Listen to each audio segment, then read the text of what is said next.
तो hello everyone. आज का टॉपिक है प्रीवियस ईयर क्वेश्चन जो 2022 में पूछा गया क्लास 10 सीबीएसई का। उसको हम लोग डिस्कस करेंगे और हम लोग उसका डिटेल एक्सप्लेनेशन को भी देखेंगे, ठीक है। और किस तरह का क्वेश्चन जो है पूछा गया वो हम लोग आज देखेंगे, ठीक है। इसी तरह से इस यूट्यूब चैनल पे आपको लास्ट 5 ईयर क्वेश्चन जो आपको पूरा सेट वाइज दिया हुआ है, जो सेट वाइज आता है क्वेश्चन होता है, वो आपका पूरा डिस्कस किया हुआ है। तो आप इस चैनल पर जाइए और आप उसका प्ले लिस्ट पर जाइए और आपको सारा आपका 5 ईयर क्वेश्चन आपको देखने को मिलेगा, ठीक है। तो उससे पहले हम लोग स्टार्ट करने से पहले एक बार देख लेते हैं हम लोग आज क्या क्या क्वेश्चन है जो डिस्कस करने वाले हैं, ठीक है। तो पहला क्वेश्चन इसका केमिस्ट्री से आपका क्या है, इसमें आपका किस तरह से मॉलिक्यूल्स फॉर्म कर रहा है आपका, जो आपका वैलेंस इलेक्ट्रॉन पे डिपेंड करता है, उसका वैलेंसी पे डिपेंड करता है, उसको हम लोग देखेंगे। सेकंड क्वेश्चन आपका बायोलॉजी से है, जो आपका रिप्रोडक्टिव ऑर्गन होता है जो प्लांट्स का, वो फ्लावर होता है, उससे ये दो क्वेश्चन पूछा गया, उसको हम लोग देखेंगे, ठीक है।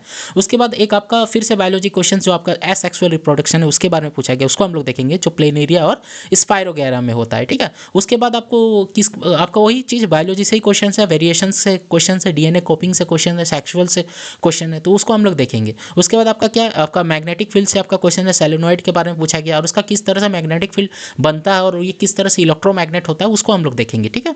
उसका नेक्स्ट क्या देखेंगे, हम लोग ओजोन को देखेंगे, ये भी बायोलॉजी का क्वेश्चन है और वो किस लेयर पे पाया जाता है आपका एटमॉस्फेयर में, उसको हम लोग देखेंगे। और उसका फंक्शन को देखेंगे और यूवी रेडिएशन से किस तरह से बचाता है उसको हम लोग देखेंगे, ठीक है। उसका नेक्स्ट क्वेश्चन उसी का इमेज है, उसको हम लोग स्टडी करेंगे। और आपका अच्छा एक न्यूमेरिकल है, इसमें आपका करंट इलेक्ट्रिसिटी से पूछा गया, उसको हम लोग डिस्कस करेंगे।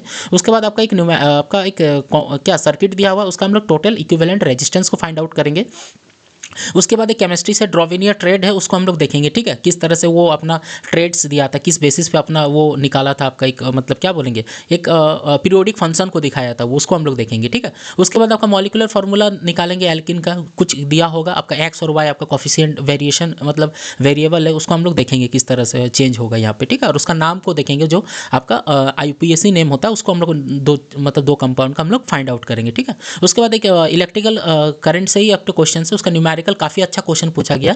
हम सोचे नहीं थे कि इतना अच्छा क्वेश्चन अब क्लास 10 में देखने को मिलेगा, बट पूछा है तो हम उसका जवाब भी देंगे, ठीक है। एक बड़ा सा न्यूमेरिकल है, बट दिखता बड़ा है, बट हम एक्सप्लेनेशन करेंगे तो आपको अच्छा से वो समझ में आ जाएगा, ठीक है। उसके बाद आपका ये लेक्चर जो होगा वो एंड हो जाएगा, ठीक है। तो पहला क्वेश्चन में हम जाते हैं और आपका डिस्कस करते हैं, ठीक है। पहला क्वेश्चन से तो सबको मोस्ट वेलकम इस सेशन के लिए, ठीक है। तो हम लोग स्टार्ट करते हैं। आपका क्या पहला क्वेश्चन केमिस्ट्री से है आपका, ठीक है। क्या बोल रहे हैं यहाँ पर, द इलेक्ट्रॉन इन द क्या बोल रहा है, the electron in the atom of two element, यहाँ पर दो एलिमेंट दिया हुआ है एक्स और Y, are distribute in 3 cells, मतलब इसके कितना सेल्स है, मतलब इसके पास ऑर्बिट कितना, 3 ऑर्बिट है।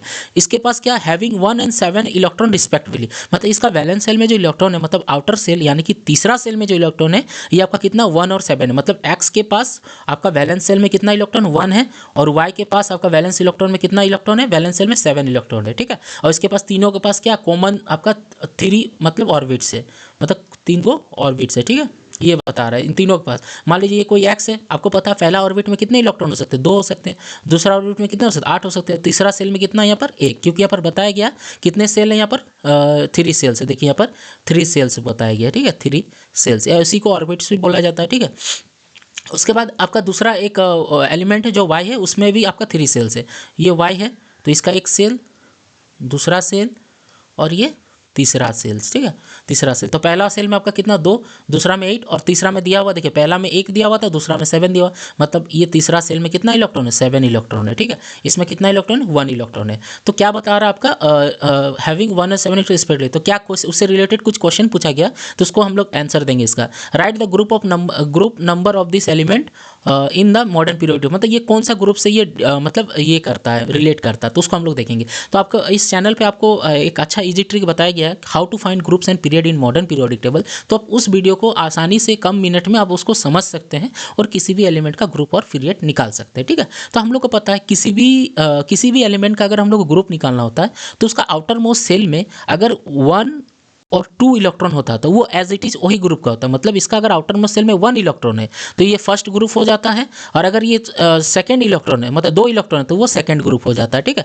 तो आपको यहाँ पहला वाला एलिमेंट में देखिए, आपको आउटर मोस्ट सेल यानी कि आपका वैलेंस सेल में कितना इलेक्ट्रॉन, 1 इलेक्ट्रॉन है, यानी कि इसका जो आपका ग्रुप होगा वो 1 होगा। क्या होगा, 1। और एक चीज़ हम बता रहे हैं इससे पहले, अगर आप लोग को पहले तो बता दिए कि ये फर्स्ट ग्रुप से रिलेट करता है, साथ में और एक चीज़ बता दें, यहाँ पर टोटल नंबर ऑफ इलेक्ट्रॉन कितने आपका कितना है, total number of electron TE कितना आपका, TE आपका है 2 + 8 प्लस 1, तो टोटल कितना होगा 11 हो गया, 11 इलेक्ट्रॉन। और आपको पता है जो नंबर ऑफ इलेक्ट्रॉन होता है वो is equal to number of protein होता है, मतलब सॉरी प्रोटॉन, जो नंबर ऑफ इलेक्ट्रॉन होता है is equal to number of proton होता है, मतलब नेट चार्ज क्या होता है, 0 होता है। तो आपका यहाँ पर अगर 11 इलेक्ट्रॉन है तो यहाँ पर 11 प्रोटॉन भी होगा। और प्रोटॉन क्या रिस्पॉन्सिबल होता है, उस एलिमेंट का एटॉमिक नंबर के लिए रिस्पॉन्सिबल होता है, जिसको हम लोग किससे डिनोट करते हैं, जेड से डिनोट करते हैं। ये आपका क्या जेड है, ठीक है। तो आपको 11 है और 11 आपको पता होना चाहिए कौन सा एलिमेंट का एटॉमिक नंबर 11 होता है, आपको सोडियम का होता है, ठीक है। आपको 1 से 20 तक मिनिमम एलिमेंट याद हो जाना चाहिए क्लास 10 तक। उसके बाद आप जब हायर क्लास में जाइएगा तो मोर देन 30 और इंपॉर्टेंट एलिमेंट्स का भी आपको एटॉमिक नंबर याद हो जाएगा प्रैक्टिस के साथ, ठीक है। तो ये आपका 11 जो होता है एटॉमिक नंबर वो किसका होता है, सोडियम का होता है। किसका होता है, सोडियम का होता है। और सोडियम किस मतलब ग्रुप में आता है, पहला ग्रुप में आता है। जैसे पता है ना आपको, उसका ट्रिक भी है। क्या आपको क्या क्या उसमें आता है, जैसे आपका क्या आता है, हाइड्रोजन आता है, लिथियम आता है, सोडियम आता है, पोटेशियम आता है, रुबिडियम आता है, सीजियम आता है और फ्रांसियम आता है। हलीना के रब से फरियाद, इसका सबसे बेस्ट ट्रिक है क्या है, हलीना के रब से फरियाद। तो आपको क्या दिखा, आपको सोडियम दिखा। और सोडियम कौन से ग्रुप में, फर्स्ट सेल में। और इसका आउटर मोस्ट सेल में एक इलेक्ट्रॉन भी है और एक इलेक्ट्रॉन है, तो वो कौन से ग्रुप से आएगा, फर्स्ट। अगर 2 इलेक्ट्रॉन रहता है तो सेकंड ग्रुप से आता है, ठीक है। और इसके अलावा मान लीजिए किसी भी एलिमेंट का अगर 3 वैलेंस सेल में 3, 4, 5, 6 या 7 इलेक्ट्रॉन रहता है या 8 इलेक्ट्रॉन रहता है, तो इसमें हम लोग क्या ऐड करते हैं, 10 ऐड करते हैं। और जो आपका नंबर आता है वो उसका ग्रुप होता है, क्या होता है, ग्रुप होता है, ठीक है। ये समझ में आ गया। तो सेकंड वाला में देखिए आपका जो वाई एलिमेंट है उसमें वैलेंस सेल में कितना इलेक्ट्रॉन है, 7 इलेक्ट्रॉन है। कितने इलेक्ट्रॉन है, 7 इलेक्ट्रॉन। मतलब यहाँ पर कौन सा ऐड होगा, 7 होगा।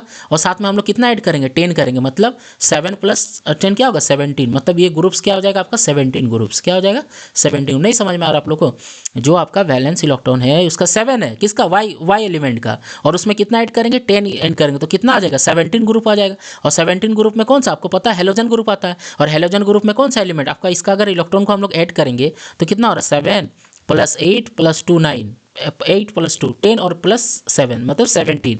मतलब एटॉमिक नंबर 17, क्योंकि ये इलेक्ट्रॉन का संख्या है। और ये बराबर होता है किसके बराबर, 17 प्रोटॉन के बराबर। और प्रोटॉन किसके लिए रिस्पॉन्सिबल होता है, जेड के लिए। और जेड क्या होता है, एटॉमिक नंबर होता है। क्या होता है, एटॉमिक नंबर होता है। तो ये 17 जो आपका आया, और 17 किसका होता है आपको पता होना चाहिए, 20 तक याद है तो 17 किसका होता है, क्लोरीन का होता है। किसका होता है, क्लोरीन का, ठीक है। तो ये समझ में आ गया आपको। तो आपका क्या होगा, आपका x जो होगा वो सोडियम होगा, मतलब x जो होगा वो क्या होगा आपका Na होगा। और y जो होगा आपका क्या होगा, क्लोरीन होगा, ठीक है। समझ में आ गया आप लोग को। और आप लोग किस तरह से ग्रुप निकाल सकते हो वो भी आपको समझा दिया आपको, ठीक है। सेकंड क्वेश्चन क्या बोला, right the molecular formula of the compound from है। मतलब ये जब दोनों आपस में कंबाइन करेगा तो कैसा मॉलिक्यूल, मतलब कौन सा मॉलिक्यूलर फॉर्मूला बनेगा, मतलब क्या मॉलिक्यूलर फॉर्मूला होगा, ठीक है।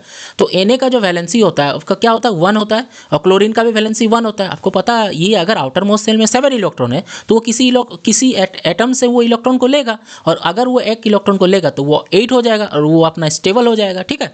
तो आपका क्या हो जाएगा, आपका ये इसके साथ कंबाइन करेगा क्रिस क्रॉस मेथड से, ये Cl को दे देगा 1 इलेक्ट्रॉन और बनेगा क्या, सोडियम क्लोराइड। क्या बनेगा, सोडियम क्लोराइड। तो कैसा कंपाउंड मिला आप लोगों को, सोडियम क्लोराइड, ठीक है, हो गया। और उसके बाद क्या बोला, which of this two is electropositive. मतलब इन दोनों में से कौन इलेक्ट्रोपॉजिटिव है। तो इलेक्ट्रोपॉजिटिव कौन होता है, जो इलेक्ट्रॉन को डोनेट करता है। डोनेट कौन करता है, मेटल करता है। नॉन मेटल का तो प्रॉपर्टी नहीं है डोनेट करना, वो तो एक्सेप्ट करता है इलेक्ट्रॉन को, यानी कि वो नेगेटिव होता है। इलेक्ट्रॉन को अगर कोई रिसीव कर रहा है तो वो नेगेटिव होगा, इलेक्ट्रॉन को कोई डोनेट करता है वो पॉजिटिव होगा, ऑब्वियस सा बात है, ठीक है।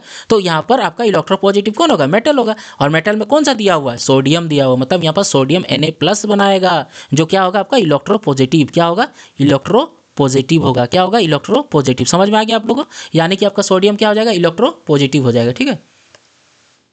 आगे समझ में आपको, सोडियम क्या हो जाएगा, इलेक्ट्रोपॉजिटिव हो जाएगा, ठीक है। थोड़ा सा इसका स्क्रीन थोड़ा सा ये हो गया, ठीक है, अभी ठीक हो गया, ठीक है। तो समझ में आ गया आप लोगों को, इलेक्ट्रोपॉजिटिव कौन होगा, सोडियम होगा। क्यों, क्योंकि मेटल का टेंडेंसी क्या होता है, इलेक्ट्रॉन को गिव मतलब देना, और दे के क्या बनाता है आपका वो मेटल जो होता है M+ बनाता है, ठीक है। समझ में आया कि आपको पूरा अच्छा से डिस्कस कर दिए। अगर आपको नहीं समझ में आता तो आप कमेंट कीजिएगा, फिर से इसको एक्सप्लेनेशन करेंगे। अदरवाइज इस वीडियो को आप दोबारा देखिएगा तो आपको और अच्छा से क्लियर हो जाएगा, ठीक है। नेक्स्ट क्वेश्चन मूव ऑन करते हैं। तो which of the flowing flowers will have higher possibility to self pollination. देखिए मतलब कौन सा फ्लावर, जो आपको गिवन एग्जांपल दिया मस्टर्ड, पपाया, वाटरमेलन और हिबिस्कस, इसमें से किसके पास ज़्यादा पॉसिबिलिटी है जो वो सेल्फ पॉलिनेशन कर पाएगा। सेल्फ पॉलिनेशन क्या होता है, जिसके पास मतलब सेल्फ पॉलिनेशन क्या होता है, वो उसके पास आपका दोनों आपका सेक्सुअल रिप्रोडक्टिव मतलब पार्ट्स रहे, यानी कि मेल भी रहे और फीमेल भी रहे, और वो खुद ब खुद क्या करे, सेल्फ पॉलिनेशन करे। तो वो कौन सा आपको दिखाएगा, आपको मस्टर्ड दिखाएगा आपका, और दूसरा हिबिस्कस दिखाएगा। क्यों, क्योंकि पपाया और वाटरमेलन क्या होता है, यूनिसेक्सुअल होता है, यानी कि ये दोनों जो होगा आपका बाइसेक्सुअल होगा। क्या होगा, बाइसेक्सुअल होगा, ठीक है। दोनों क्या होगा, बाइसेक्सुअल। ठीक है, समझ में आ गया। जो सेल्फ पॉलिनेशन और क्रॉस पॉलिनेशन आपको पता होना चाहिए, बताए थे प्रीवियस ईयर को, मतलब क्वेश्चन में आया था। तो पहला लेक्चर आपको दूसरा मतलब पहले वीडियो में हम अपलोड कर चुके हैं, दोनों के बीच में डिफरेंस क्या है, दोनों का क्या मतलब सिमिलरिटीज़ और डिसमिलरिटीज़ है। ठीक है, तो यहाँ पर आप लोगों को किसका पॉसिबिलिटी ज़्यादा रहेगा, सेल्फ पॉलिनेशन का, मस्टर्ड का रहेगा और हिबिस्कस का रहेगा। ठीक है, क्यों, ये दोनों क्या है आपका बाइसेक्सुअल है, यानी कि उसके पास मेल रिप्रोडक्टिव पार्ट भी है और फीमेल रिप्रोडक्टिव पार्ट भी है। ठीक है, दोनों हम लोग किसको देखेंगे, एक मस्टर्ड हो गया और हिबिस्कस हो गया।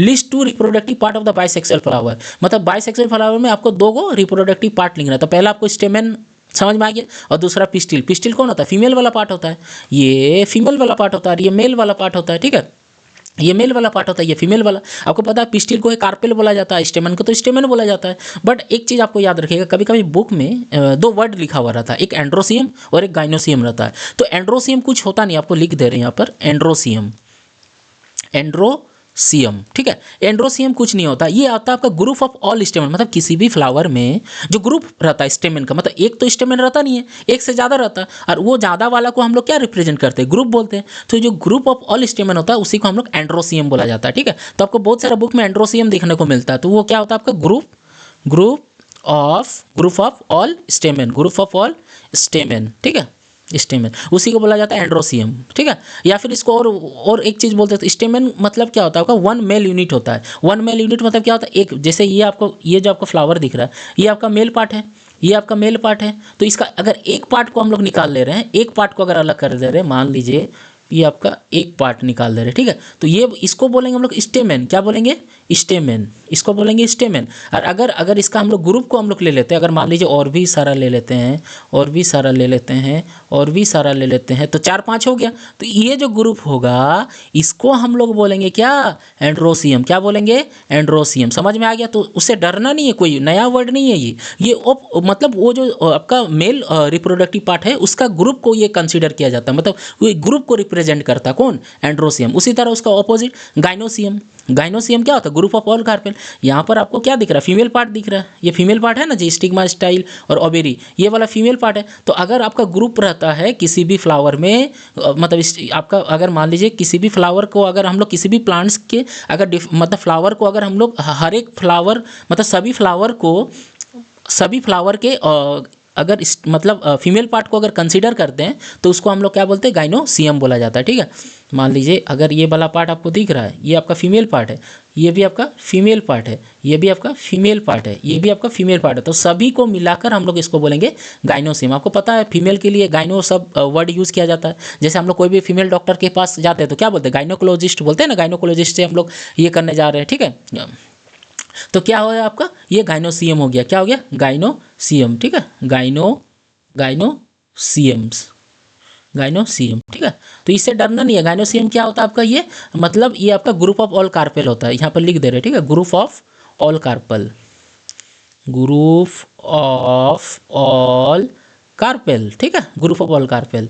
ठीक है, लेकिन आपको पता है एक आपका जो फीमेल होता है मतलब फीमेल रिप्रोडक्टिव होता है जिसको पिस्टिल या फिर कार्पेल बोला जाता है, तो उसमें क्या होता है, स्टिग्मा, स्टाइल और ओवेरी होता है।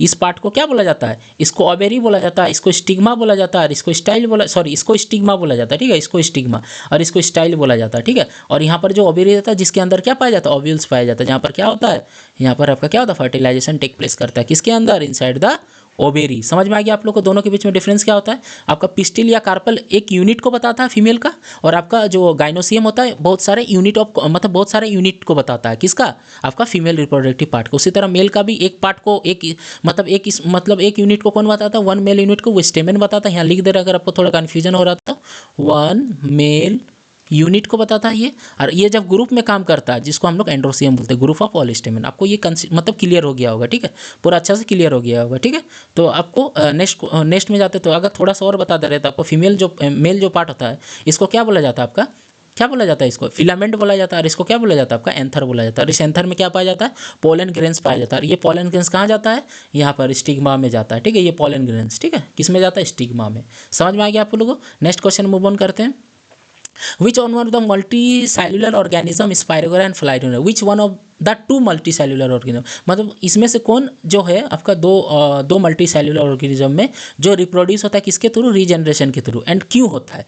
Give one example of any other organism which can also reproduce by same process, मतलब और एक एग्जांपल बताना होगा जो आपका सेम रिप्रोडक्शन करता है by the process of regeneration. ठीक है, तो समझ में आ गया। तो इन दोनों में से कौन करता है, आपको पता है स्पायरोगेरा जो होता है ये फ्रेगमेंटेशन करता है और आपका प्लेनेरिया जो होता है ये रीजनरेशन करता है। तो प्लेनेरिया मतलब होता क्या एक्चुअली, देखिए ये आपका प्लेनेरिया है, इसका पेरेंट पार्ट है, और आपको पता है ये दोनों जो होता है वो एसेक्सुअल रिप्रोडक्शन करता है, मतलब एक पेरेंट सेल से ये इंडिविजुअल अलग होकर एक नया आपका इंडिविजुअल बनाता है। ठीक है, मतलब इसमें दो गैमेट्स का मतलब जरूरत नहीं पड़ता, ये एक ही गैमेट्स के थ्रू ये फॉर्मेशन करता है और एक नया जीव बनाता है, यानी कि नया एक आपका क्या बनाता है, मतलब ऑर्गेनिज्म बनाता है। ठीक है, तो ये एसेक्सुअल रिप्रोडक्शन होता है। तो यहाँ पर आपको इमेज के थ्रू हमको बता दे रही है, ये आपका पेरेंट्स आपका ये प्लेनेरिया जब ये स्प्लिट करता है, देखिए ये दोनों सेपरेट हो जाता है, आपका ये बीच वाला पार्ट देखें यहाँ से। ठीक है, ये आपका अलग हो गया, ये हेड पार्ट हो गया और ये टेल पार्ट हो गया। फिर से इसका फॉर्मेशन करने के लिए इसका एरो जो है आपको इस तरह से दिखाया देना चाहिए था, ये हो गया, और ये आपका और ये सेपरेट हो गया और ये इलोंगेशन, मतलब दोनों के बीच में इलोंगेशन हो गया,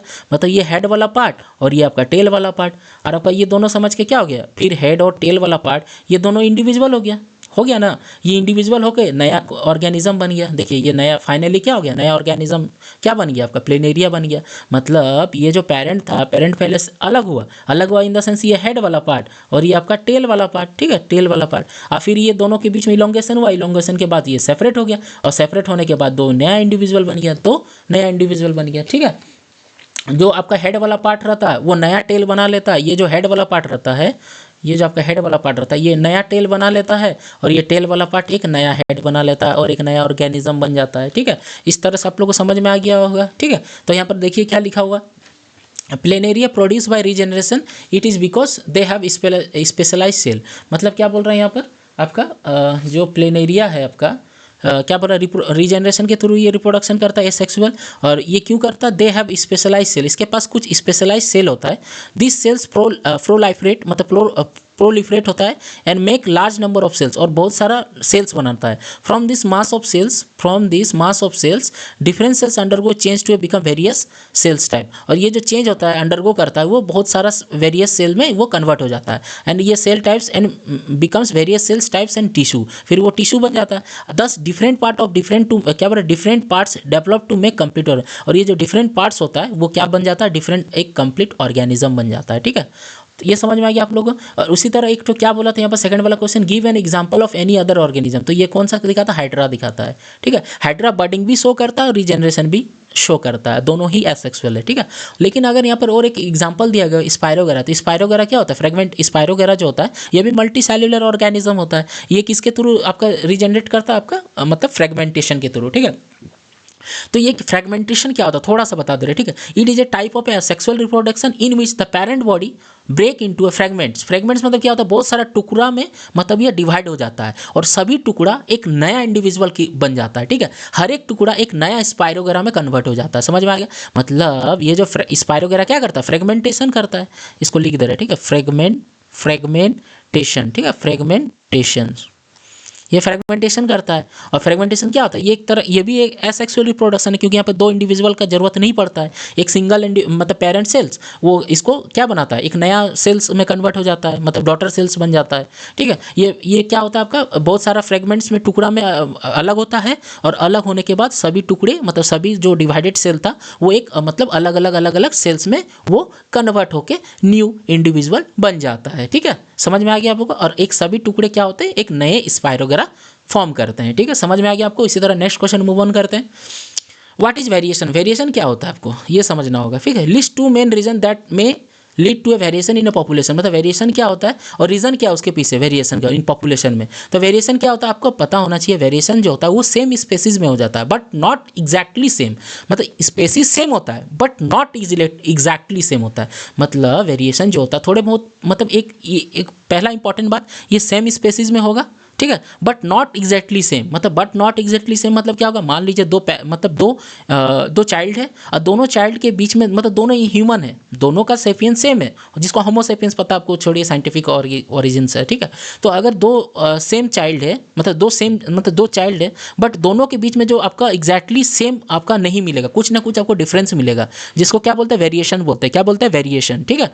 तो आपको ये सभी जानना होगा, ठीक है। ये क्या होता है, small difference found among individual of the same species, मतलब थोड़ा थोड़ा जो डिफरेंस पाया जाता है, इसको अगर हम लोग देखते हैं, the small difference among the individual of the same species, मतलब सेम स्पीसीज में पाया जाता है, जो बहुत माइनर डिफरेंस पाया जाता है, ठीक है, are called variation. Variations are very important as they are ensure the survival, ये काफ़ी इंपॉर्टेंट होता है वो सर्वाइव करने के लिए। अगर एक इंसान एकदम डिटो फोटोकॉपी एक दूसरे इंसान की तरह दिखता, तो क्या दोनों के बीच में क्या कुछ अलग मतलब अलग प्रॉपर्टीज या अलग क्वालिटीज पाया जाता है? क्या नहीं पाया जाता। सब इक्वल होते हैं, सबका अलग अलग नाम क्यों रखा जाता है, सबके अंदर अलग अलग आइडेंटिटी क्यों होता है? क्योंकि सब में वेरिएशन पाया जाता है। एक घर में अगर मान लीजिए 4 बच्चे पैदा हुए हैं, तो चारों बच्चों के बीच में डिफरेंस पाया जाएगा। एक बच्चा जो पढ़ाई में काफ़ी तेज रहेगा, एक बच्चा जो काफ़ी ड्राइंग अच्छा करेगा, एक बच्चा जो काफ़ी अच्छे क्रिकेट खेलेगा, मतलब सब में थोड़ा थोड़ा डिफरेंस पाया जाएगा। एक किसी का स्किन गोरा होगा, किसी का स्किन थोड़ा काला होगा, कोई थोड़ा ज़्यादा लंबा होगा, कोई थोड़ा डॉर्फ होगा, मतलब ये जो डिफरेंस पाया जा रहा है एक ही आपका स्पेसीज में, इसी को बोला जाता है वेरिएशन। और ये वेरिएशन होता क्या है, इसके पीछे हम लोग बाद में थोड़ा देरी में जान रहे हैं, बट वेरिएशन क्या होता है आपको समझ में आ गया। ये सभी सेम स्पेसीज में होता है, बट आपका थोड़ा थोड़ा जो डिफरेंस होता है उसी को हम लोग क्या बोलते हैं, वेरिएशन होता है। बट नॉट एग्जैक्टली सेम, मतलब सब में एक जैसा प्रॉपर्टी नहीं पाया जाएगा। हाँ, वो चीज़ अलग है कि दोनों के 2 आँख होंगे, 2 कान होंगे, वो अलग मैटर है। बट जो थोड़ा सा लिटिल आपका जो सेम मतलब डिफरेंस पाया जाएगा, जो लिटिल डिफरेंस पाया जाएगा, उसी को हम लोग वेरिएशन बोलते हैं, ठीक है। जैसे मान लीजिए कोई लंबा हो गया, कोई बौना हो गया, कोई थोड़ा मोटा हो गया, कोई पतला हो गया, तो ये जो डिफरेंस होता है थोड़ा थोड़ा थोड़ा, उसी को हम लोग क्या बोलते हैं, वेरिएशन बोलते हैं, ठीक है। जैसे हाइट हो गया, स्किन कलर हो गया, आई कलर हो गया, ये सब भी क्या दिखाता है, वेरिएशन दिखाता है, ठीक है। तो वेरिएशन आपको याद रखना होगा, ये हमेशा सेम स्पेसीज में होता है, थोड़ा सा याद रखिएगा। ये जो होता है आपका सेम स्पेसीज में होता है, सेम स्पेसीज में होता है, ठीक है, सेम स्पेसीज में, सेम स्पेसीज में पाया जाता है, ठीक है। ह्यूमन है तो ह्यूमन में पाया जाएगा, डॉग है तो डॉग में पाया जाएगा, ठीक है, समझ में आ गया। तो यहाँ पर क्या बोला, second question, list 2 main reason that may lead variation, मतलब क्या रीजन है, दो ठो उसका रीजन आपको बताना था। 2 main reason that may lead to variation in population are DNA copying, पहला क्या है, डीएनए कॉपिंग, और दूसरा सेक्सुअल मोड ऑफ रिप्रोडक्शन, ठीक है। तो डीएनए क्या होता है, DNA copying mechanism is not absolutely accurate in the resultant errors such is variation is population in organism. क्या बोल रहा है, क्या बोल रहा है, error are a source of variation in a population of organism. मतलब क्या होता है, डीएनए जब कॉपी बनाता है उस समय छोटी मोटी गलतियां हो जाती है, जिससे क्या होता है, जैसे मान लीजिए हाइट थोड़ा ज़्यादा हो गया, कम हो गया, ठीक है। तो ये मतलब डीएनए के कारण होता है। डीएनए जब कॉपी करता है थोड़ा माइनर मिस्टेक हो जाता है, एरर हो जाता है। यहाँ पे लिखा हुआ है ना कि accurate and the resultant error are a source of variation, मतलब जब डीएनए कॉपी होता है बॉडी में, डीएनए जब कॉपी करता है अपना पेरेंट्स से बच्चों में जो कॉपी किया जाता है, उस टाइम थोड़ा बहुत एरर होता है। जैसे मान लीजिए हाइट थोड़ा ज़्यादा हो गया, हाइट कम हो गया, तो उसका एक रीज़न हो गया वेरिएशन। या फिर हम लोग सिंपल लैंग्वेज में बोल सकते हैं small error during DNA copy, आराम से बोल सकते हैं क्या, स्मॉल एरर ड्यूरिंग डीएनए कॉपिंग। तो ये पहला रीजन हो गया। सेकंड क्या हो गया आपका, सेक्सुअल रिप्रोडक्शन, मतलब मान लीजिए क्या लिखा हुआ, मान फिर बताते हैं, the sexual mode of reproduction in corporates a process of combining DNA from 2 different individual during reproduction which create variation. क्या बोल रहा है आपको यहाँ पर, सेक्सुअल मोड ऑफ, आपको पता है मदर और फादर दोनों के जीन कंबाइन होते हैं, एक नया इंडिविजुअल बनाते हैं जिसमें सेक्सुअल रिप्रोडक्शन होता है। हम लोग को वेरिएशन दिखता किसमें, जहाँ पर सेक्सुअल रिप्रोडक्शन होता है। एक्सेक्सुअल में तो वेरिएशन दिखता नहीं, क्योंकि वो तो एकदम फोटोकॉपी होता है पेरेंट सेल का, आइदर मेल और आइदर फीमेल, समझ में आ रहा है, आइदर मेल और फीमेल। तो उसी तरह आपको अगर वेरिएशन देखना है तो वो आपको सेक्सुअल रिप्रोडक्शन में देखने को मिलेगा, ठीक है, क्योंकि यहाँ पर 2 पेरेंट्स इन्वॉल्व होते हैं, एक मदर और एक फादर, और दोनों के जीन जो होते हैं वो दोनों डिफरेंट होते हैं। जीन डिफरेंट मतलब ऐसा नहीं कि जीन वो मतलब दूसरा का जीन ये होगा, मतलब थोड़ा थोड़ा डिफरेंस पाया जाएगा और फिर वो कंबाइन करके एक नया इंडिविजुअल बनाएगा, ठीक है। जैसे आपका एक ही घर में अगर मान लीजिए एक ब्रदर और एक सिस्टर है, तो दोनों में काफ़ी डिफरेंस पाया जाएगा। ब्रदर हो सकता है काफ़ी क्लेवर हो, सिस्टर हो सकता है काफ़ी बोलने में तेज हो, या फिर स्टाइल में से हो, मतलब थोड़ा बहुत शौक रखता हो घूमने फिरने का। तो वो जो डिफरेंस हो रहा है, क्यों डिफरेंस हो रहा था, क्योंकि दोनों के जीन का जो कंबाइन किया गया, दोनों में थोड़ा थोड़ा इंडिविजुअल आया है, ठीक है। तो हम लोग इसको जानेंगे सेक्सुअल रिप्रोडक्शन कॉजेस क्या करता है, variation due to making of genes from two parents, ठीक है। तो यहाँ पर 2 पेरेंट्स होता है, दोनों पेरेंट्स के बीच में जीन का जो कोडिंग होता है वो डिफरेंट होता है। Different in the sense of क्या बोलेंगे, उसका जो मतलब गुण होता है, उसका जो एबिलिटीज होता है, उसका जो आपका मैकेनिज्म होता है वो डिफरेंट होता है, ठीक है। ऐसा नहीं कि जीन दोनों सेम मतलब बहुत अलग है, या फिर जीन एक ऑस्ट्रेलिया का एक पाकिस्तान का, वैसा नहीं बता रहे मतलब मैकेनिज्म जो होता है, वर्क फंक्शन जो होता है वो डिफरेंट होता है, ठीक है। आ गया समझ में। उसके बाद नेक्स्ट क्वेश्चन मूव ऑन करते हैं आपका, व्हाट इज सोलेनॉइड। सोलेनॉइड क्या होता है, ठीक है। उसके बाद क्या होता है, सोलेनॉइड क्या होता है, ठीक है। तो सोलेनॉइड क्या होता है आपको पता होना चाहिए। जब हम लोग किसी कॉपर वायर को अगर इस तरह से हम लोग कॉइल कर देते हैं, इस तरह से अगर कॉइल कर देते हैं और उसको अगर बैटरी से अगर हम लोग जोड़ देते हैं तो ये एक सोलेनॉइड बन जाता है। मतलब एक टेम्परेरी आपका क्या बन जाता है, मैग्नेट बन जाता है। और इसमें से क्या होता है, करंट फ्लो होता है। करंट फ्लो होने के कारण इसमें क्या होता है, मैग्नेटिक फील्ड बनता है, ठीक है। तो ये क्या होता है, एक तरह का इलेक्ट्रोमैग्नेट होता है। क्या होता है, इलेक्ट्रोमैग्नेट। मतलब जब तक इलेक्ट्रिसिटी प्रोवाइड करेंगे तब तक मैग्नेटिक फील्ड प्रोड्यूस होगा, यानी कि मैग्नेट का प्रॉपर्टी शो करेगा, ठीक है। ये क्या होता है, इलेक्ट्रो मैग्नेट होता है। क्या होता है, इलेक्ट्रोमैग्नेट होता है, ठीक है। ये टेम्परेरी होता है, क्यों, जब तक करंट प्रोवाइड करेंगे तब तक ये शो करेगा, ठीक है। तो सोलेनॉइड पता चल गया। एक coil of many circular turns, बहुत सारा सर्कुलर टर्न्स रहेगा, ठीक है। Turns of insulated copper wire wrapped closely in the shape of cylindrical is called. ये किस शेप में रहता है, सिलेंडर का शेप में रहता है, ठीक है। ये सिलेंडर का शेप में रहेगा, देख लीजिए यहाँ पर आपका फिगर दिख रहा है आपको, सिलेंडर का शेप में है, ठीक है। तो ये हो गया आपका सोलेनॉइड, जो आपका क्या होता है, एक टेम्परेरी मैग्नेट होता है और इसी को इलेक्ट्रोमैग्नेट बोलता है। क्यों, जब इस पर करंट मूव करता है, फ्लो करता है, तभी आपका इसके अंदर मैग्नेटिक फील्ड प्रोड्यूस होता है। फिर इसका पैटर्न को ड्रॉ करना, draw the pattern of magnetic field. तो हम लोग देख लिए सोलेनॉइड के अंदर आपका इसको अगर मिटा देते हैं, ठीक है। मिटा क्या देते हैं, इसका एक साइड मान लेते हैं हम लोग नॉर्थ, इसका एक टाइप मान लेते हैं साउथ। आपको पता है आउटसाइड में क्या होगा, नॉर्थ से साउथ होगा। आउटसाइड में जो मैग्नेटिक फील्ड बनेगा ये नॉर्थ से साउथ बनेगा, आपका नॉर्थ से साउथ बनेगा। और इनसाइड में क्या होगा, साउथ से नॉर्थ होगा, ठीक है। तो इसका भी हम लोग डायरेक्शन देख लिए। और ये क्या होता है, क्लोज कर्व बनाता है। ये आगे जाएगा तो मीट करेगा, ये आगे जाएगा तो मीट करेगा, ये आगे जाएगा तो मीट करेगा, ये आगे जाएगा तो मीट करेगा। और इनसाइड में क्या होता है, पैरेलल होता है। पैरेलल मतलब साउथ से नॉर्थ होता है, ठीक है, एकदम पैरेलल। इनसाइड में क्या होता है, पैरेलल मैग्नेटिक फील्ड होता है। किसके इनसाइड, सोलेनॉइड के इनसाइड, ठीक है। जो किसका डायरेक्शन होता है, साउथ से नॉर्थ में होता है, और आउटसाइड में क्या होता है आपका, नॉर्थ से साउथ, ठीक है। नॉर्थ से साउथ, ठीक है। समझ में आ गया आप लोग को। तो ये भी आपको समझ में आ गया। Magnetic field produce solenoid through which study current flow, ठीक है, जो जब करंट मूव करता है। चलिए हटाइए, नेक्स्ट क्वेश्चन मूव करते हैं। What is ozone, how is it form in the upper layer of the atmosphere. How does ozone effect our ecosystem. What is ozone, क्या होता है, ozone is a gas. Ozone एक gas होता है जिसका molecular form क्या होता है, O3 होता है। Form when an oxygen molecules combined with another oxygen atom. जब आपका तो लिखा हुआ है, देखिए, जब ऑक्सीजन मॉलिक्यूल्स जब ऑक्सीजन एक सिंगल एटम ऑक्सीजन के साथ रिएक्ट करता है तो आपका क्या बनाता है, O3 बनाता है, जिसका नाम क्या होता है, ओजोन होता है। क्या होता है, ओजोन। और ये किस फॉर्म में पाया जाता है, ट्राई एटॉमिक। टेट्रा तो 4 वाला हो जाता है, ठीक है। इसको ट्राई एटॉमिक बोला जाता है, ठीक है, ठीक है। ठीक है, तो ये ओजोन बन गया आपका, O3 बन गया। तो क्या बोल रहे, जब O2 कंबाइन करता है एक ऑक्सीजन के साथ, 10 ozone is molecule form by 3 atom. इसमें कितना होता है, एटम होता है, 3 एटम होता है, ठीक है। 3 एटम ऑफ ऑक्सीजन, क्या होता है, 3 एटम ऑफ ऑक्सीजन, ठीक है, 3 एटम ऑफ ऑक्सीजन। तो ये क्या बनता है, ओजोन बनता है। फिर क्या बोल रहा है, ये कहाँ पाया जाता है आपको, वो भी बता रहे, स्ट्रेटोस्फीयर, आप बाद में बता रहे आपको कहाँ मिलेगा वो, ठीक है। ट्रोपोस्फीयर, उसके बाद स्ट्रेटोस्फीयर में पाया जाता है। ये क्या करता है उसके बाद, how does ozone effect our ecosystem. तो किस तरह से इकोसिस्टम को ये करता है। तो आपको पता है जो यूवी किरण जो सन से आता है, जो हम लोग को विजिबल नहीं होता, उसको ये एब्जॉर्ब करने का काम करता है, ठीक है। आपको ये कहाँ पाया जाता है, आपका अर्थ, मान लीजिए ये आपका अर्थ क्रस्ट है, ठीक है। उससे आपका कितना किलोमीटर, 12 से 35 किलोमीटर या फिर 15 से 35 किलोमीटर के ऊपर में बीच में पाया जाता है, ठीक है। किलोमीटर के बीच में पाया जाता है, कौन, ओजोन लेयर पाया जाता है, ठीक है। आ गया समझ में।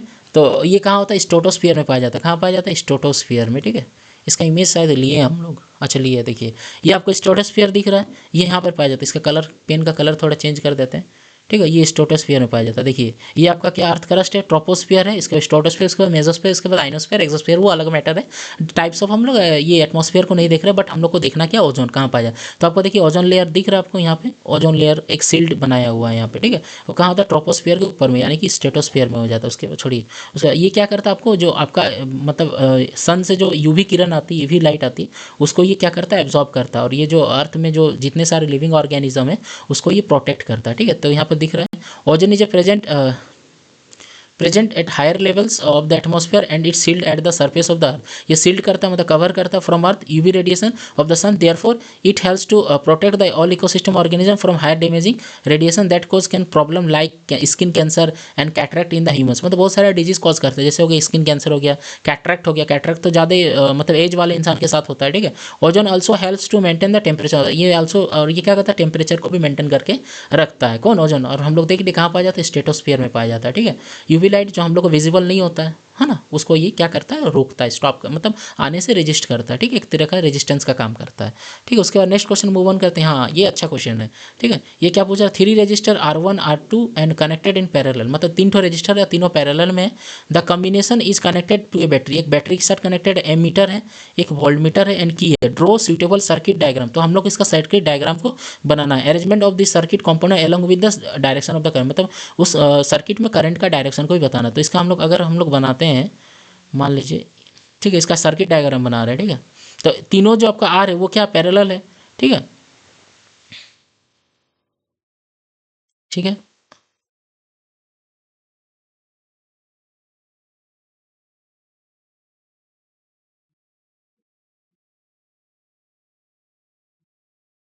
ठीक है। तो देखिए किस तरह से ये तीनों पैरेलल बन जाएगा, ठीक है। इसको आगे बढ़ा देते हैं।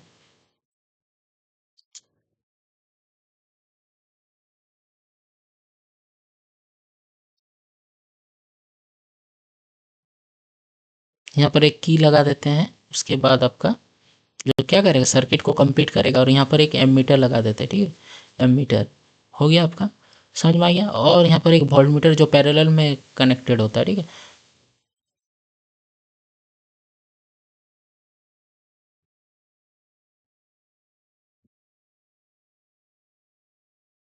ठीक है, ये मान लीजिए R1 है, ये मान लीजिए R2 है, और ये R3, या तीनों क्या पैरेलल कनेक्शन में। और ये बैटरी का पॉजिटिव टर्मिनल, ये नेगेटिव टर्मिनल, सॉरी ये नेगेटिव टर्मिनल, ठीक है। तो आपका करंट कहाँ मूव कर रहा है, आपको पता है इलेक्ट्रॉन जो मूव करता है वो नेगेटिव टर्मिनल से पॉजिटिव टर्मिनल, मतलब इलेक्ट्रॉन का मूव क्या होगा, इधर होगा, इस डायरेक्शन में होगा। बट हम लोग करंट जानना है, आई का डायरेक्शन क्या होगा, इधर होगा। तो आई का डायरेक्शन हम लोग इस तरह से दिखाते हैं, ठीक है। ये आई हो गया, ठीक है, आई। फिर इधर भी आई स्प्लिट होगा, यहाँ भी स्प्लिट होगा, और यहाँ भी स्प्लिट होगा, ठीक है, समझ में आ गया। फिर आई आपका इधर भी जाएगा, फिर इधर भी जाएगा, फिर आपका इस तरह से आई जाएगा, और फिर इस यहाँ से फिर ये कॉमन बन जाएगा, ठीक है। यहाँ पर आई का डायरेक्शन, ठीक है। ये आपका करंट का डायरेक्शन हो गया, ठीक है। आ गया समझ में आप लोगों को। ये तीनों आपका रजिस्टर किस में, पैरेलल कनेक्शन में, ठीक है। और यहाँ पर ये बैटरी आपको पता है जो करंट का डायरेक्शन होता है वो अपोजिट होता है किसके डायरेक्शन की, इलेक्ट्रॉन के डायरेक्शन की। मतलब इलेक्ट्रॉन आपका नेगेटिव टर्मिनल से कहाँ जाएगा, पॉजिटिव टर्मिनल की ओर। और जो करंट होगा वो पॉजिटिव टर्मिनल से नेगेटिव टर्मिनल की ओर जाएगा, ठीक है, नेगेटिव टर्मिनल की ओर, ठीक है। आपको पता होना चाहिए करंट फॉलो करता है कहाँ, पोटेंशियल, करंट क्यों फॉलो करता है, पोटेंशियल डिफरेंस के कारण। और पोटेंशियल डिफरेंस कौन क्रिएट करता है, ये बैटरी करता है, पता है आपको, ठीक है। और ये डिफरेंस के कारण, ये डिफरेंस जो होता है पोटेंशियल डिफरेंस, वो कौन मेजर करता है, ये वोल्टेज मतलब वोल्ट मीटर करता है, जो एक इंस्ट्रूमेंट होता है, डिवाइस होता है, जो किसको मेजर करता है, पोटेंशियल डिफरेंस को मेजर करता है, ठीक है। और यहाँ पर जो कौन लाता है पोटेंशियल डिफरेंस, तो हम लोग जानते हैं ये बैटरी लाता है। जितना आपका वोल्ट का होता है वो मतलब पोटेंशियल डिफरेंस क्रिएट करता है, ठीक है, समझ में आ गया। ये आपका डायग्राम आप कॉपी में इसको बनाइएगा। हम एक्चुअली राफली इसको हम लोग सॉल्व किए, मतलब बनाए, आप लोग इसको कॉपी में ड्रॉ कीजिएगा, ठीक है। समझ गए, तीनों पैरेलल में देखिए R1 R2 R3, आपका वोल्टेज भी हमेशा पैरेलल में होता है, और एमीटर हमेशा सीरीज में होता है, ताकि वो जो आपका मतलब करंट हो आपको सीधा, मतलब क्या हो, सीधा आपका जो पाथवे में है वो आपको सीधा रीड कर पाएगी, कितना वो करंट को, मतलब कितना एम्पियर करंट मूव कर रहा है यहाँ से, ठीक है। इस तरह से आपका नेक्स्ट क्वेश्चन मूव ऑन करते हैं। Calculate the equivalent resistance of the flowing, मतलब इक्विवेलेंट रेजिस्टेंस निकालना है, ठीक है। तो इक्विवेलेंट रेजिस्टेंस हम लोग कैसे निकाल सकते हैं, तो इसके लिए हम ब्लैक पेन ले लेते हैं, ठीक है, ठीक है। तो आपको पता होना चाहिए यहाँ पर कितने रेजिस्टेंस हैं, 4 को रेजिस्टेंस है। ये R1, ये आपका R2, ये आपका R3, ये आपका R4। तो हमको सबसे पहले देखिए R2 और R3 आपका पैरेलल में, किस में है, पैरेलल में, इसमें पैरेलल में। तो पैरेलल का फॉर्मूला क्या होता है, R equivalent equal to R1 plus R2, ठीक है। तो R इक्विवेलेंट क्या होगा, R इक्विवेलेंट आर मतलब यहाँ पर R2 प्लस R3 होना चाहिए, क्योंकि ये दोनों पैरेलल में है, ठीक है। तो यहाँ पर 10 1/10 प्लस आपका 1/10, तो 1/r इक्विवेलेंट क्या होगा आपका 10 एलसीएम हो जाएगा, और ये 10 का टेबल में 10 1 1 1 1 1 + 1, ठीक है। तो r इक्विवेलेंट डायरेक्ट हम लिख दे रहे हैं, तो ये 10 ऊपर चले जाएगा, नीचे ये जा जाएगा, ठीक है। तो ये क्या हो जाएगा 5 ओम, मतलब इन दोनों का जो आपका इक्विवेलेंट होगा जो R2 और आपका R3 होगा, ठीक है, वो इक्विवेलेंट कितना होगा आपका 5 ओम हो जाएगा, ठीक है। और आपको ये यहाँ से करंट यहाँ पर एमीटर है, तो करंट यहाँ से जाएगा, मतलब ये आपका एक सर्किट होगा आपका वायर का, फिर यहाँ से आपका जाएगा, यहाँ से जाएगा, फिर इसका तो हम निकाल लिए, और फिर यहाँ से जाएगा, मतलब ये सभी सीरीज में हो जाएगा। तो आपका टोटल रेजिस्टेंस क्या होगा आपका R1 + R2 + R3 + R4, ठीक है। तो आपका R वैल्यू कितना दिया 5 ओम दिया हुआ है, और इन दोनों का इक्विवेलेंट कितना आया था आपका 5 ओम आया था, और R4 कितना दिया 5 ओम दिया हुआ है, ठीक है। तो इक्विवेलेंट कितना होगा 5 + 5 10 + 5 15 ओम हो जाएगा। तो इसका आंसर कितना हो जाएगा 15 ओम, ठीक है। इक्विवेलेंट रेजिस्टेंस कितना हो जाएगा 15 ओम हो जाएगा, ठीक है। तो ये आंसर आप लोग क्वेश्चन आप लोग समझ में आ गया, इन दोनों के बीच में पैरेलल है, इसीलिए इन दोनों को पहले हम लोग फाइंड आउट किए, ठीक है। नेक्स्ट क्वेश्चन मूव ऑन करते हैं। आपका क्या बोला, व्हाट इज ड्रॉविनियर trade, why can't the flowing 3 elements from such stride, why can't the flowing 3, ठीक है। ये क्यों आपका ये नहीं है आपका, ठीक है, मतलब ये ट्राइड को फॉलो क्यों नहीं करता, ठीक है, उसको हम लोग देखेंगे। तो ड्रॉविनियर ट्रेड आपको पता है जब एलिमेंट का क्लासिफिकेशन हो रहा था, तो सभी ने अपना अपना थ्योरी दिया, जैसे ड्रॉविनियर हो गया, न्यूलैंड्स हो गया आपका, ठीक है, आपका ये हो गया क्या नाम है उसका मॉडर्न पीरियोडिक टेबल के जिसको बोला जाता है कौन, हेनरी मोस्ले हो गया, उसके बाद आपका मेंडलीफ हो गया, सब अपना अपना ये थ्योरी दे रहा था जब क्लासिफिकेशन हो रहा था एलिमेंट को। तो उसमें से सबसे पहले जो था आपका ड्रॉविनियर ने दिया था, ये 3-3 ग्रुप के एलिमेंट बनाया था, कितने 3-3 एलिमेंट के, where the atomic mass of the middle element is approximately the arithmetic mean of the, मतलब जो मान लीजिए 3 ग्रुप था, ठीक है, यहाँ पर क्या इसका ये 3 ही, मतलब ये इसका ग्रुप था 3-3 एलिमेंट का, यही 3 को वो मतलब वो क्या कर पाया था, मतलब प्रूव कर पाया था। जैसे कि आप पहला ग्रुप में लिथियम, सोडियम और पोटेशियम, कैल्शियम, स्टोन्टेनियम, बेरियम और क्लोरीन, ब्रोमीन और आयोडीन, ये 3-3 ग्रुप बनाया था, ठीक है, ये तीनों प्रूव हो जाएगा कि करेगा, ठीक है।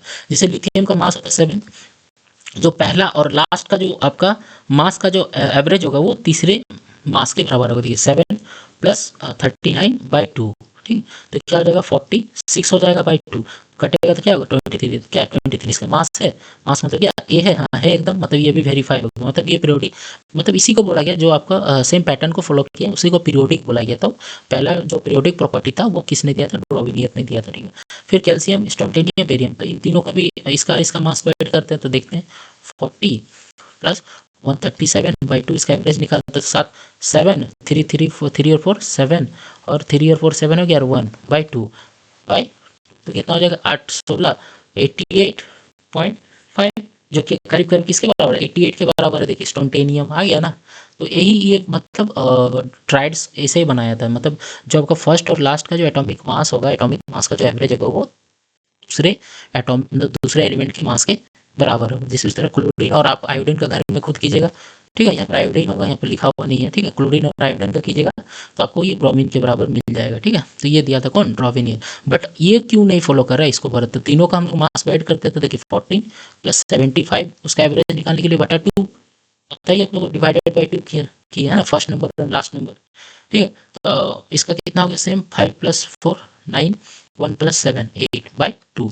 मतलब 4, और आपका यहाँ पर क्या होगा 4 44 आपका 0.5, तो 44 के 45 46 के एक मतलब आता है, बीच में नहीं आता, फॉस्फोरस कितना मास है 31 है, तो ये क्या एप्लीकेबल नहीं है ये ड्रॉविनियर ट्रेड। समझ आ गया, कुछ नहीं था ड्रॉविनियर ट्रेड, वो फर्स्ट और मतलब फर्स्ट और लास्ट के जो एटॉमिक मास का जो एवरेज होगा वो बीच वाले एटॉमिक मास के बराबर होगा, वो बताया था कौन, ड्रॉविनियर, ठीक है। जो क्लासिफिकेशन ऑफ एलिमेंट जिस टाइम हो रहा था उस टाइम ये चीज़ ये थ्योरी दिया गया था, ठीक है। तो नेक्स्ट क्वेश्चन मूव ऑन करते हैं। The molecular formula of 2 alkyne, 2 alkyne दिया हुआ है आपका, एल्काइन पता है आपको, एल्काइन एल्कीन एल्काइन, एक CxH2 और एक C3H1, तो क्या बोला find the value of x and y। तो एल्काइन दिया हुआ मतलब इसका फॉर्मूला आपको पता है, इसका जनरल फॉर्मूला CnH2n-2 ये होता है। तो आपको पहला में H2 दिया हुआ है, तो मतलब आपका Cx का वैल्यू निकालना, ठीक। तो आपको क्या बोला H का वैल्यू 2 दिया हुआ है, तो हम लोग कब मिलता है, मान लीजिए यहाँ पर आपको एल्काइन का पता है अनसैचुरेटेड हाइड्रोकार्बन है, एल्काइन जो होता है पर ट्रिपल बॉन्ड बनाता है, क्या ट्रिपल मतलब 2 कार्बन के बीच में कैसा रहता है, 3 बॉन्ड रहता है, ये सबसे मिनिमम आपका बॉन्ड मतलब मिनिमम एल्काइन ग्रुप है जिसमें ओनली 2 कार्बन्स होता है, ठीक है।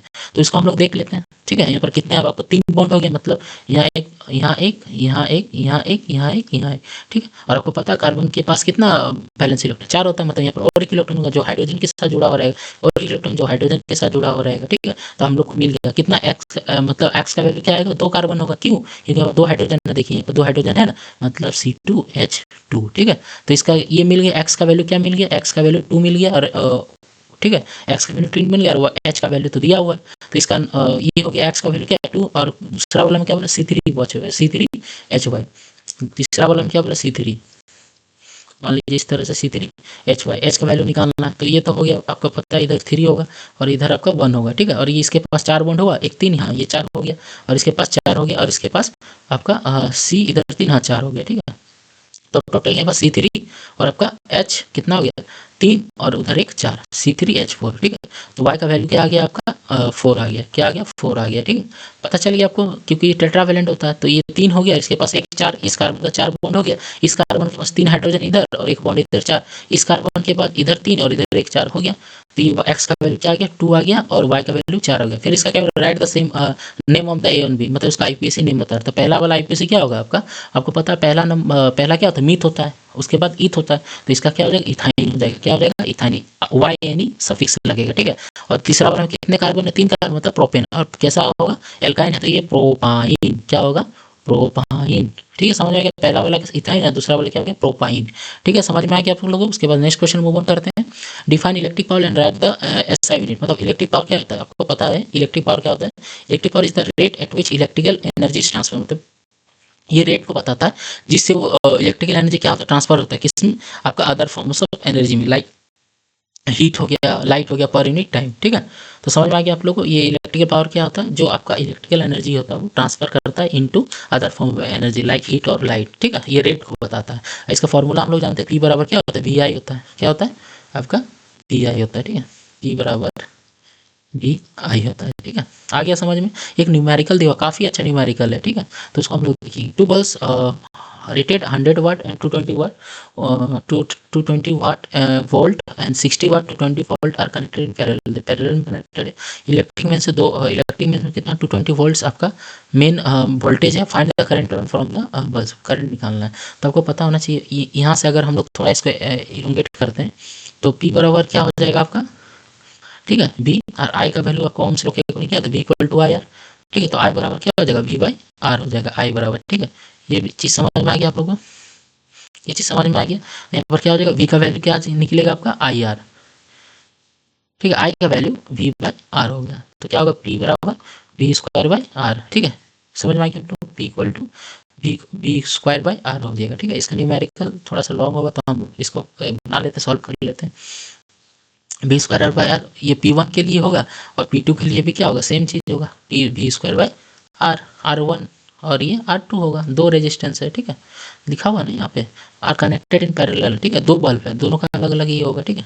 तो यहाँ पर क्या बोल R1 हो गया आपका, R1 निकालना, तो आपको पता है ये न्यूमिनेटर में जाएगा, ये बोला आपका न्यूमिनेटर, तो P1 नीचे आ जाएगा, तो R1 इक्वल टू क्या हो जाएगा वी स्क्वायर बाई P1, और क्या हो जाएगा R2 इक्वल टू क्या होगा आपका V2 बाई P2, ठीक है। एक नया स्लाइड ले लेते हैं हम यहाँ पे, ठीक है, स्लाइड ले लेते हैं, ठीक है। तो आपको समझ में आ गया पहला फॉर्मूला क्या था, P1 equal to V square by R1, मतलब आर निकालना था, तो छोड़िए इसको मिटा देते हैं।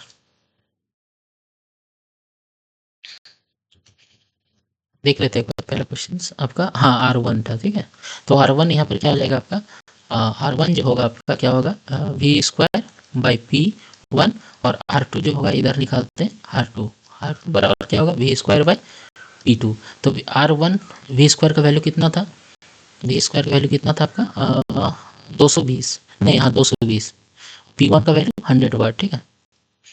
तो आपका वी स्क्वायर 220 वाट का स्क्वायर होगा, और P1 का वैल्यू क्या था 100 था, तो इसको आगे करते 2 इसका स्क्वायर तो इंटू 2 2 बार होगा इंटू, क्योंकि स्क्वायर है इंटू 100, तो 2 जीरो से 2 जीरो कट जाएगा, और 22 का स्क्वायर क्या होता है 484 ओम होता है, ठीक है। ओम क्यों होंगे, क्योंकि हम क्या निकाला आर निकाला, उस तरह R2 क्या होगा वी स्क्वायर मतलब सेम चीज़ इंटू होगा 2 बार, और P2 क्या है आपका निकालते हैं यहाँ पर P2 आपका क्या दिया हुआ है P2 60 वाट दिया हुआ है, ठीक है। P2 60 वाट दिया हुआ, तो यहाँ पर क्या होगा 60 इंटू, सॉरी 60 ओनली 60 होगा, तो P2 है ना, P स्क्वायर थोड़ी है, तो 1 0 से 1 0 कट गया, ठीक है। फिर 11 से कट गया 3 3, तो क्या होगा आपका 22 और 24 24 0/3, ये आपका R2 आ गया, क्या हो गया R2, ठीक है।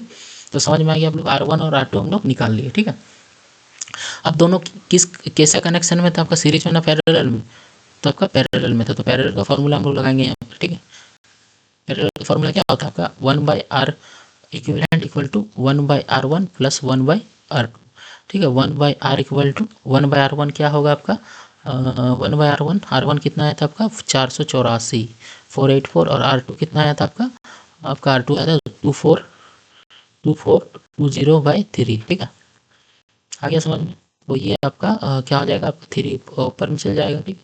तो 1/484 प्लस 3/2420, ठीक है। ये क्या हो जाएगा R/R3, ठीक है। ये आपको समझ में आ गया। तो एक ये छोटा ये स्लाइड, तो हम फिर से एक स्लाइड लेते हैं, ठीक है। एक स्लाइड मूव ऑन करते हैं, ठीक है। यहाँ पर क्या होगा आपका, मान लेते हैं, अच्छा उसको और अगर शॉर्ट तरीके से कहते हैं 1/R इक्विवेलेंट को अगर हम लोग इस तरह, हम लोग जानते हैं R1 प्लस R2 होता है, और भी डैश डैश होता था, बट 2 रेजिस्टेंस इसलिए R2 तक क्लियर है, ठीक है। तो ये अगर ऊपर हम लोग डायरेक्ट ले जाते हैं, ठीक है, R इक्विवेलेंट, तो ये क्या होता है R1 into R2/R1 plus R2 होता है। ये कैसा है पता होना चाहिए, नीचे में क्या R1 का एलसीएम लिए और ऊपर में R2 प्लस R1, ये 1/R इक्विवेलेंट के बराबर था। ये जब ऊपर गया तो R1 into R2/R2 R1 plus R2, वही चीज़ यहाँ पे लिखे, ठीक है। फिर क्या हो गया आपका R इक्विवेलेंट, क्या हो गया R इक्विवेलेंट क्या हो गया आपका R1 इंटू R2, मतलब R1 क्या था 484 था, ठीक है। देख लेते हैं एक बार, R1 क्या था आपका 484, ठीक है 484, और R2 क्या आपका R2 क्या 2420/3 था, ठीक है। तो इंटू 2420/3, R1 प्लस R2 क्या 484 और R2 क्या 2420/3, ठीक है। आगे समझ में। अब क्या करेंगे, आपका ऊपर 484 इंटू 243 सॉरी 20 क्या आ जाएगा, यहाँ पर 3 है तो 3 आ गया। उसके बाद हम क्या देखेंगे, आपका ये एलसीएम हो जाएगा क्योंकि प्लस है बीच में, तो 484 इंटू 3 प्लस 2420/3, ये 3 3 कट जाएगा, ठीक है। तो आपका क्या हो जाएगा 4, इसको अगर इंटू करते हैं, ये वाला को इंटू कर रहे हैं, तो 4 4 3 12 24 25 2 12 14 52 प्लस 2420, तो इसका ऐड करने से कितना आएगा आपका 2 2 प्लस 5 7 4 4 प्लस 8, और आपका कितना हो गया 2 प्लस 1 ना, तो 3 8 2 प्लस 3 8, ठीक है। और ऊपर वाला का इंटू, फिर से हम लोग इसको इधर लिखते हैं, ठीक है। मतलब 484 इंटू 2420, ठीक है, बाई कितना हो गया 3872। अब कट रहा है 4 से, देखते 4 1 4 4 2 4, फिर ये 4 9 36, और 2 बचा 4 6 24, और आपका 24 3 8, फिर कट गया 4 से कटेगा 4 6 4 5, अब ये फिर 4 2 8 4 4 से 4 2 8, फिर कट रहा कहीं से। हाँ 11 का टेबल से 11 11 जो 121, 11 2 22 और 22, फिर 11 से कट जाएगा, 11 से 2 टाइम्स में कट जाएगा, तो इसका इक्विवेलेंट क्या आ जाएगा आपका 605/2 आ जाएगा। फिर इससे काटेंगे तो आपका 30 मतलब 302.5 आ जाएगा। ये क्या आया आपका इक्विवेलेंट, मतलब ओम आया, ठीक है। ये आपका आर आ गया इक्विवेलेंट, आर इक्विवेलेंट, ठीक है आर इक्विवेलेंट। ये काफ़ी बड़ा न्यूमेरिकल है, तो का पेशेंस आपको सॉल्व करना है, बट हम आपको बता दे रहे हैं, आपको भी इस तरह से सॉल्व कीजिएगा, ठीक है। इसके लिए और एक स्लाइड लेना हो, काफ़ी छोटा हो गया, ठीक है। ये काफ़ी अच्छा न्यूमेरिकल पूछा था, ठीक है। तो आपका क्या आया था आंसर इसका, आपका कितना आया था आपका इसका आंसर, आपका 302.5 302.5, जो आर इक्विवेलेंट आया है वो कितना आया 302.5 ओम आया है, ठीक है। अब इसको क्या इक्विवेलेंट, क्वेश्चन क्या था आपका, क्या बोला था, find the current drawn from the, आपको मतलब करंट निकालना, टोटल करंट निकालना था, ठीक है। नेक्स्ट स्लाइड में जा रहा है, टोटल करंट क्या होता है आपका V equal to I R होता है, तो आई निकालना है, तो आई होगा क्या V/R हो जाएगा। अब V तो दिया हुआ है 220 वोल्ट, और R कितना आया 302 पॉइंट, ये पॉइंट आता तो ऊपर नीचे आ गया, ठीक है। अब 5 का टेबल में कट जाएगा, 5 2 10 5 6 25 और 0 5, ठीक है। फिर 5 का टेबल में 5 4 20 और 5 4 44, और यहाँ पर क्या होगा 5 5 सॉरी यहाँ पर कितना हो जाएगा 5 1 121, फिर ये 11 का टेबल में 4 बार 11 का 11 में, ठीक है। फिर कितना हो जाएगा 8/11, ठीक है, क्योंकि ये 4 × 2 हो जाएगा। और इसको अगर डिवाइड करें तो 0, 11 का टेबल 80 माने 77 और 3 मतलब 72 और आपका 87, मतलब ये आपका 0.73 के अप्रोक्स होगा क्या चीज़, करंट, ये एम्पेयर, ठीक है। ये काफ़ी बड़ा न्यूमेरिकल था जो हम लोग सॉल्व कर लिए, ठीक है। देखिए कितने स्लाइड में कंप्लीट हुआ ये न्यूमेरिकल। देखिए यहाँ भी इसका निकाले थे आप लोग, और रिलेशन निकाले थे आपका किसका, इलेक्ट्रिक पावर का। उसके बाद हम लोग उसको सॉल्व किए, उसके बाद हम लोग और उसका इक्विवेलेंट निकाले, ये निकाले, उसके बाद आपका टोटल करंट निकाले। यहाँ से क्या निकाला हम लोग, टोटल करंट, टोटल करंट को सॉल्व निकाले, ठीक है, जिसको आई बोल रहे हैं, ठीक है। इतना एम्पेयर, तो फाइनल आंसर कितना आ गया आपका 0.73 एम्पेयर, ठीक है। नेक्स्ट क्वेश्चन में हम लोग, तो ये आपका ये लेक्चर एंड हो गया। Thank you everyone for watching this video. अगर आपको नहीं समझ में आता तो इसको फिर से एक बार देखिए, ओके। और अगर कुछ दिक्कत होता तो कमेंट कीजिएगा, ठीक है।